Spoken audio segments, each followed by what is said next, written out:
بڑے مقصد کے لیے یہ نوجوان کبھی بھی سوچ بھی نہیں سکتا. اس کی سوچ ہمیشہ گندی رہے گی, اس کے خیالات گندے رہیں گے, اس کے خواب گندے رہیں گے, اس کی تلاش گندی رہے گی. یہ بس ایک جنسی فاتح بننا چاہے گا. آج میں نے اس کو فتح کر لیا, آج میں نے اس لڑکی کو فتح کر لیا, آج میں نے اس لڑکی کو ون کر لیا, آج میں نے اس کو SMS بھیج دیا, آج میں نے اس سے شیک ہینڈ کر لیا, آج میں نے اس کو مس کال دے دیا, آج میں نے اس سے بات کر لی, آج میں نے اس کو فرینڈشپ پہ یقین دلا دیا. یہی جذبات جن نوجوانوں کے دلوں میں رہیں گے, اپنے کلیجے پر ہاتھ رکھ کر بتاؤ, تم یہ ایسے نوجوان کیا سوسائٹی میں کوئی چینج لا سکتے ہیں؟ کیا سوسائٹی میں کوئی تبدیلی لا سکتے ہیں؟ محمد مصطفیٰ صلی اللہ علیہ وسلم کو ایسی امت تیار کرنی تھی, ایک ایسی امت تیار کرنی تھی جو دنیا کو بدل دے, ایسی امت تیار کرنی تھی جو پوری دنیا کو ایک پاکیزہ تہذیب سکھا دے, ایسی امت تیار کرنی تھی جو دنیا کے اندر ایک چینج لائے. اسی لیے انہوں نے وہ تمام گندگی کے ریسورسز کو پلگ کر دیا, بند کر دیا, کلوز کر دیا. اور سب سے پہلے قرآن مجید کی آیت بھی اشارہ کرتی ہے اور اللہ کے رسول صلی اللہ علیہ وسلم کے ارشادات بھی اشارہ کرتے ہیں, سب سے پہلے اپنے کانوں کی حفاظت کرو. کیا آج اس مسجد میں بیٹھ کر یہ پیارے نوجوان اللہ سے وعدہ کرنے کو تیار ہیں آج کے بعد سے ہم اپنے کانوں سے کوئی غلط چیز نہیں سنیں گے؟ اپنے کانوں کی حفاظت کرو. ان کانوں میں نعتوں کے ذریعے محبت رسول کے گیت کے نغمے اندر پہنچاؤ. ان کانوں سے قرآن سنو, ان کانوں سے حدیث سنو, ان کانوں سے دنیا کی تقدیر کو بدل ڈالنے والے لیڈرز جو عظیم رہنما تھے, امام بخاری, امام ابو حنیفہ, امام شافعی, امام مالک, امام احمد بن حنبل, حسن بصری, ابو الحسن اشعری, امام غزالی, ابن تیمیہ, ان علماء کے اقوال سنو. کوئی وقت نکالو, اپنے علماء کے پاس جاؤ, ان علماء سے کہو کہ آج ہم آپ کے پاس اس لیے آئے ہیں کہ قرآن کی ایک آیت ہم کو سنا دیجئے, ہمارے کانوں کے ذریعے قرآن کی ایک آیت ہمارے دل تک پہنچا دیجئے. وجد میں آ جاؤ قرآن سن کر, شوق سے قرآن سنو. جس امت کے پاس قرآن جیسا نغمہ ہو اس کو میوزک کی ضرورت ہے؟ اللہ اکبر, عجیب و غریب بات ہے.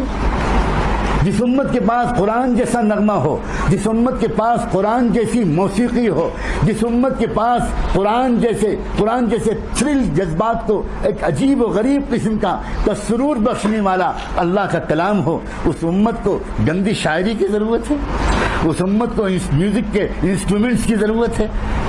آج کے دنیا کا ماحول تو سمجھو نوجوانوں, تم کو میدان میں اترنا ہے اور تمہیں کو دیکھ رہے ہیں ہم جیسے بوڑھے امیدوں کی نظر سے, تمہیں کو دیکھ رہے ہیں امیدوں کی نظر سے. تمہیں میدان میں اتر کر سوسائٹی کو تبدیل کرنا ہے. ماحول کو سمجھو, ہر چیز کے پیچھے ایک کمرشل انٹرسٹ ہے, ہر چیز کے پیچھے ایک ویسٹڈ انٹرسٹ ہے. کس کی جال میں پھنس رہے ہیں ہم؟ آپ ہوٹلوں میں جاتے ہیں, آپ ریسٹورینٹس میں جاتے ہیں, آپ دیکھتے ہیں ایک بیک گراؤنڈ میوزک وہاں بج رہی ہوتی ہے. وہ بیک گراؤنڈ میوزک کیوں بج رہی ہوتی ہے؟ آپ کے دل کو سکون پہنچانے کے لیے یا آپ کی جیب کاٹنے کے لیے؟ سنیے, R.E. ملینم, یہ ایک ریسرچ اسکالر ہے, اس نے 20-25 سال تک اس موضوع پر ریسرچ کیا ہے کہ جو بیک گراؤنڈ میوزک ہوتی ہے اس کے ایفیکٹس کیا کیا پڑتے ہیں. اس نے ہنڈریڈس آف پیجز لکھے ہیں, کیا کیا اثر پڑتے ہیں بیک گراؤنڈ میوزک کے. اس نے لکھا کہ the tempo of background music in a restaurant affects the customers in the restaurant with respect to the duration of their meals. Back ground music ان لوگوں کو اس پر مجبور کرتی ہے کہ وہ دیر تک بیٹھے رہیں اور کھانا آرڈر کرتے رہیں, اور کھانا کھائیں اور کھانا کھائیں اور کھانا کھائیں. and the amount of money they spend, اور زیادہ پیسہ ان کی جیب سے نکلے. تو بیک گراؤنڈ میوزک آپ کے دل کو سکون پہنچانے کے لیے نہیں بجائی جاتی, بیک گراؤنڈ میوزک آپ کی جیب کاٹنے کے لیے بجائی جاتی ہے, آپ کو محتاج المفلس بنانے کے لیے کاٹی جاتی ہے. شاپنگ مالز میں آپ جاتے ہیں, وہاں میوزک بجتی ہے, وہ عام میوزک نہیں ہوتی. صرف اس میوزک کو ڈیزائن کرانے کے لیے ان شاپنگ مالز والے یا اس کمپنی والے جو اس میوزک کو دنیا کے اندر بھیجتے ہیں اور بیچتے ہیں, سیل کرتے ہیں, صرف وہ ڈیزائن کرانے کے لیے $100 and $200 million پے کرتے ہیں. وہ راک سنگرز کو اور پاپ سنگرز کو صرف وہ والی میوزک ڈیزائن کرنے کے لیے شاپنگ مال میں بجائی جاتی ہے. اور وہ جو شاپنگ مال میں جو میوزک ہوتی ہے اس میوزک کا اثر یہ ہوتا ہے get it get it get it get it, اس کے بیک گراؤنڈ میں ہوتا ہے ایک بسملینل امپیکٹ پڑتا ہے دماغ پر. عجیب و غریب قسم کی طرح کا ریسرچ ہو رہے ہیں. یہ جو عام ہم لوگ گانے سنتے ہیں، چاہے وہ ٹی وی پر سنتے ہوں، چاہے وہ ریڈیو پر سنتے ہوں، سیڈیز اور آڈیو کیسٹس میں سنتے ہوں، ہیڈ فونس لگا کر سنتے ہوں، یہ سمپل سا گانا نہیں ہوتا، بلکہ اس گانے کے پیچھے بیک گراؤنڈ کے طور پر کچھ چیزوں کو بہت فاسٹ موونگ اسپیڈ کے ساتھ اس کے اندر انجیکٹ کر دیا جاتا ہے، اور وہ جو سب کانشیس میں جاتا ہے. یہ سائنسدانوں کا متفقہ فیصلہ ہے. آپ سب نوجوان پڑھے لکھے نوجوان ہو، ایک ہے ہمارے دماغ کا کانشیس حصہ، ایک ہے سب کانشیس حصہ. کانشیس حصہ جو ہوتا ہے وہ ڈسٹنگوش کرتا ہے what is right and what is wrong. جو کانشیس حصہ ہے قدرت نے اس کو یہ کام سپرد کیا ہے کہ جو بھی آپ پڑھو، جو بھی آپ سنو، جو بھی آپ دیکھو، وہ کانشیس حصہ اس کے بارے میں خود فیصلہ کرتا ہے کہ یہ صحیح ہے کہ غلط. لیکن سب کانشیس حصہ جو ہے اس کے اندر رائٹ اور رانگ میں ڈسٹنگوش کرنے کی کوئی ایبلٹی نہیں ہے. وہ صرف اسٹور کرتا ہے، وہ صرف اسٹور کرتا ہے، اور اسٹور کر کے اس کا امپیکٹ دل میں پہنچتا ہے، کیریکٹر میں پہنچتا ہے. وہ کانشیس لیول تک واپس نہیں آتا، تاکہ کانشیس لیول اس کو کسی طرح اگر کہیں وہ اس پر ڈسٹنگوش کر سکے گا، سوچ سکے گا، تو ہو سکتا ہے کہ ریجیکٹ کر دے اس کو جس کو وہ غلط سمجھتا. لوگوں نے یہ دیکھا کہ میوزک جو سمپل میوزک ہے وہ کانشیس لیول تک جا رہی ہے، اور اس کی وجہ سے بہت سے لوگ اس سے اتنا زیادہ اثر نہیں لے رہے جتنا زیادہ اثر ان کو لینا چاہیے. تو باقاعدہ نوجوانوں سمجھو کہ ہم دجال کے دجالی فتنے کے دور میں رہ رہے ہیں، اور دنیا کے دجالی دماغ راؤنڈ دا کلاک اس پر کام کر رہے ہیں. کس طرح دنیا کے عام نوجوانوں کو بے خبر بنایا جائے، دنیا کے عام نوجوانوں کو فضول خرچ بنایا جائے، دنیا کے عام نوجوانوں کو وائلنٹ بنایا جائے، دنیا کے عام نوجوانوں کو ایگریسو اور ایروگنٹ بنایا جائے. وہ اپنے ماں باپ سے بدتمیزی کریں، وہ اپنے ماں باپ پر ہاتھ اٹھا دیں، ایون اپنے ماں باپ کو کل کر دیں. چنانچہ انڈسٹری آگے بڑھی. 1957 میں پہلی مرتبہ تجربہ کیا گیا. کب؟ Way back in 1957. کتنی پرانی بات ہے وہ، اور آج وہ کہاں تک پہنچ گئی ہے. سب سے پہلے بیک گراؤنڈ میں کسی گانے کے اندر بالکل جس میں کوئی ورڈ سنائی نہیں پڑتے، بہت فاسٹ موونگ ایک میسج جاتا ہے، وہ اس میوزک کے پیچھے جاتا ہے.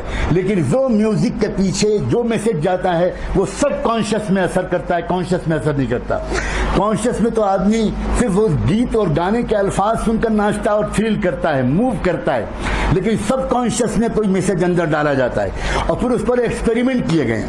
میں بہت سے ریکارڈز میرے پاس اللہ کے شکر محفوظ ہیں، میں سب کچھ سنا کر بوجھل نہیں کرنا چاہتا. بہت سے ریکارڈز محفوظ ہیں. واشنگٹن میں، ہیوسٹن میں، کینیڈا میں کتنی عدالتوں میں مقدمات چلے، کیسز چلے، اور جب پتا چلا کہ فلاں نے کل کیا کسی کو، فلاں نے اپنی ماں کو مارا، فلاں نے اپنے باپ کو مارا، فلاں نے خود اپنے آپ کو سوسائڈ کیا، تو پھر کیوں سوسائڈ کیا، کیا ریزن تھی اس کے پیچھے کیا ریزن تھا. تو کورٹ نے آرڈر کیا اس علاقے کے کسی بڑے سائیکولوجسٹ کو اور کسی بڑے میڈیکل ریسرچ اسکالر کو کہ وہ اس نوجوان کی جس نے اپنیوں کو مارا، وہ اس نوجوان نے جس نے اپنی ماں کو مارا، جس نے اپنے باپ کو مارا، جس نے اپنے گھر میں آگ لگا دی، جس نے اسکول میں گھس کر ایک دم شوٹنگ کر دیا. آپ نے ابھی 1.5 سال پہلے کا کیس آپ نے سنا ہوگا. ایک آدمی گھسا اور ایک اسکول میں اس نے معصوم بچوں کو مار دیا. یہ کیا ہو رہا ہے؟ یہ ہو کیوں رہا ہے؟ یہ ہو رہا ہے میوزک کی وجہ سے. اس میوزک میں باقاعدہ اس میوزک میں تجربے کیے جا رہے ہیں. کل ہم، کل ہر، کل your mom, call your dead, کل your mom, call your dead. اب وہ ہزاروں مرتبہ subconscious call your mom and call your dad سنتا ہے، وہ ناچ رہا ہے اور وہ تھرل کر رہا ہے، موو کر رہا ہے اس میوزک کو سن کر. لیکن اس کے پیچھے سب کانشیس میں کل your mom, call your dead, کل your mom, call your dad. Try it, why don't try it, try it, shoot. نکلا، باقاعدہ ریسرچ کیا گیا، برین کی مشینیں لگائی گئی اس انسان کے دماغ پر جس کو پکڑا گیا تھا، جس نے مارا تھا. مشینیں لگائی گئی، میپ کیا گیا برین کے میپ کو، تو برین کے میپ کے اندر پرنٹڈ میٹر نکلا. شوٹ، کل. جب اس کے بعد اس نوجوان کو علاج کرا کر زندہ کیا گیا، ہوش میں لایا گیا، اور اس کے بعد اس سے پوچھا گیا کہ یہ تمہارے برین میں کل کل کل کل کہاں سے آ رہا تھا، یہ بل تمہارے برین میں شوٹ شوٹ شوٹ کہاں سے آ رہا تھا؟ تو اس نے کہا آئی ڈونٹ نو، مجھے نہیں پتا۔ اس سے پوچھا کہ تم کیا سنتے تھے؟ تو اس نے بتایا میں راک میوزک سنتا تھا، میں فلاں اسٹار کا بہت بڑا فین ہوں۔ اس کے کمرے میں اسی اسٹار کے فوٹو لگے ہوئے، اس کے جیکٹ میں اسی کے فوٹو لگے ہوئے، اس کے موبائل میں اسی کے فوٹو۔ تب پھر اس کے بعد کسی ریسرچ اکیڈمی کو کورٹ کی طرف سے دیا گیا کہ اس میوزک کا انالائسس کریں، ڈیپ سائنٹیفک انالائسس کریں، اور اس میں نکلا یہ بات کہ اس کے اندر تھا کل کل کل، shoot shoot shoot, kill your mom, kill your dad. Why don't try? Stand up and shoot. یہ سب میسیجز اس کے اندر تھے۔ تب کورٹ نے فیصلہ کیا کہ یہ جو آدمی ہے، یہ اس نے دراصل یہ جو کچھ کیا ہے یہ اس میوزک کے دراصل اثر کی وجہ سے کیا ہے۔ اب پھر ایک مرتبہ اللہ مجھے اور آپ کو شکر کی توفیق دے، 1500 سال پہلے دنیا میں کسی سائنسدان نے یہ ریسرچ نہیں کیا تھا، لیکن قربان جائیں محمد رسول اللہ صلی اللہ علیہ وآلہ وسلم کے کہ انہوں نے پہلے سے کہہ دیا قریب مت جانا میوزک کے، قریب مت جانا موسیقی کے۔ میوزک قتل تک پہنچائے گی، میوزک شراب تک پہنچائے گی، اور میوزک زنا تک پہنچائے گی۔ سمپل چیز نہیں ہے میوزک، تباہ کر دینے والی چیز ہے، صلاحیتوں کو برباد کر دینے والی چیز ہے۔ تم نے آج تک دیکھا ہے کہ میوزک کا کوئی دلدادہ، کوئی نوجوان اس نے آگے بڑھ کر دنیا کو کوئی بڑا انوینشن کر کے دیا ہو، کوئی ڈسکوری کی ہو، کوئی سائنٹیفک ڈسکوری کی ہو؟ کانوں کی حفاظت کرو عزیز نوجوانوں، کانوں کو بچاؤ، قسم کھا لو اس بات سے کہ کان سے کوئی غلط بات نہیں سنو گے۔ اب تو صورتحال یہاں تک آ گئی ہے کہ ایون موبائل کی جو رنگ ٹون ہے، یہ موبائل کی جو گھنٹیاں ہیں، اور موبائل کے جو اس وقت گانے اور میوزک جو رنگ ٹون کی شکل میں سنائے جا رہے ہیں، یہ سب اس پلان کے تحت ہے کہ دنیا میں وہ اسٹڈی کرتے ہیں کہ ابھی اتنے بلین انسان ہیں جو میوزک استعمال نہیں کرتے، جو ہیڈ فون سے میوزک نہیں سنتے، جو ٹی وی سے میوزک نہیں سنتے، جو ریڈیو سے میوزک نہیں سنتے، اور وہ اچھے لوگ ہیں، پاک دامن لوگ ہیں۔ انہوں نے اس پر بھی ریسرچ کیا کہ نہیں، دنیا میں ہمیں کسی ایک کو بھی پاک دامن نہیں چھوڑنا، ہمیں دنیا میں کسی ایک کو بھی باحیا نہیں چھوڑنا۔ تو انہوں نے موبائل کی میوزک ٹونز میں، موبائل کی رنگ ٹونز میں وہ تمام گندے قسم کے میسیجز ڈال دیے، اور آج تو حالت یہ ہے کہ ایک مسلمان بیت اللہ کی طرف بھاگ کر جاتا ہے کہ دنیا کی گندگیوں سے کسی طرح کچھ دن کے لیے اس کو عافیت ملے، اور ٹھیک طواف کے درمیان لوگوں کا موبائل وہی گندے رنگ ٹون بجاتے ہیں۔ بیت اللہ کے پاس طواف کرتے ہوئے وہی رنگ ٹون دجال کے ایجاد کیے ہوئے اور دجالی دماغوں کے بنائے ہوئے آج وہاں تک پہنچا دیے گئے۔ یہ زمانہ عام غفلت کے ساتھ جینے کا زمانہ نہیں ہے، ویل اویئر رہ کر جینے کا زمانہ ہے، ایجوکیٹڈ ہو کر جینے کا زمانہ ہے، باشعور ہو کر جینے کا زمانہ ہے۔ تو خبر بھی ہو کہ ہم کس زمانے میں